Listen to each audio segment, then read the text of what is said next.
उल्टा नाम मत रखो ना तो फिर देखो गोलू जी हे मैं खइबो न पियबो मोटाइबो कइस अपना राजा जी के से जपाल लइबो कइस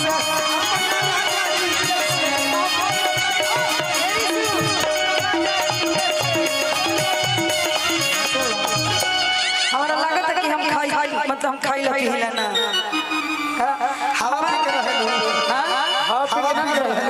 तब रउआ काहे तो चिंता होता एहे मैं खइबू ना पियबू मोटाइबू कैसे अपना राजा जी के पेट पे जेकरा के मानव ओकरा खातिर चिंता ना होई सही बात है चलो मानी ना अरे के मानव का कोनो चिंता होता एहे मैं पानी के एगो बोतल पहुंचा दल भेजो अरे खइबो न पियबो मोटाइबो कइस अपना बाला मां के से जपाल लइबो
लाल मरचाई हला हल के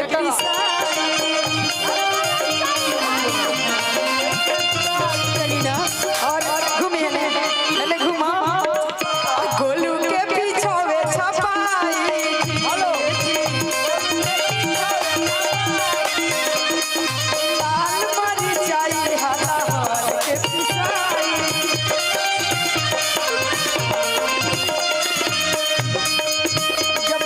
गोलू जी जी मंच पर फर्स्ट बार आवे तो अलग हो खेले ओकरा थोड़ा देर बाद बर्थडे मन जाला तो गोलू जी के अलग रुआ अरे तो हम महेंद्र सिंह धोनी हई तो ए जो के थोड़े बा कि चल चले ले उतान हरदम को चले ले पान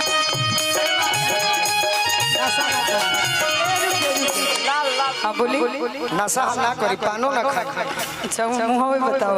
अरे मुहावा में हर बारे तो रौरे गाना आता हर बारे में सैया चलल बाबा टाटा चरपती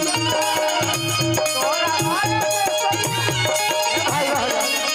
हेलो हम गाड़ी गाई ना लाल लाल लाल लाल मरचाई नर नर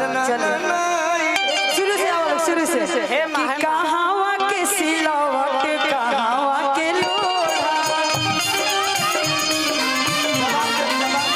कहावा के सिलावट कहावा के लोढ़ा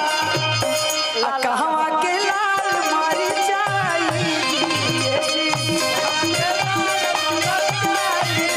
कहावा के लाल मरचाई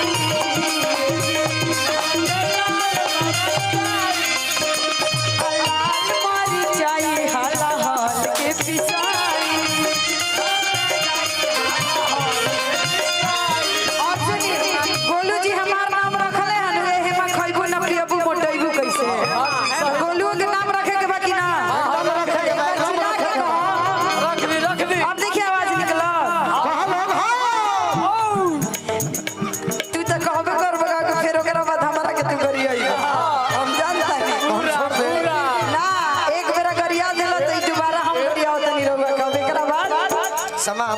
तू अपन देखो हम अपन देखियो ना रही हमारे ठीक ठीक चल कि लाल मरचाई हला हल के पिसाई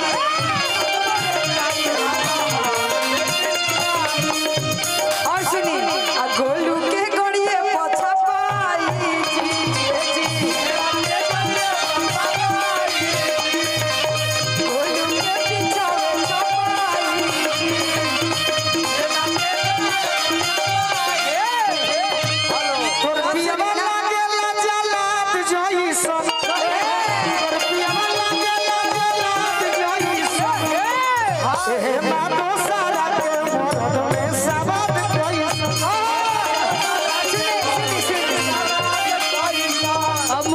खुश हुए होंगे कि ढेर बोलबो तो पिटवाई दे हम बांध के कि ढेर बोलबो तो पिटवाई दे हम बांध के सारा खल बानी नैहर में बबुआन के ढेर बोलबो तो पिटवाई दे हम बांध के सारा खल बानी नैहर में बुढ़ियार के गोलू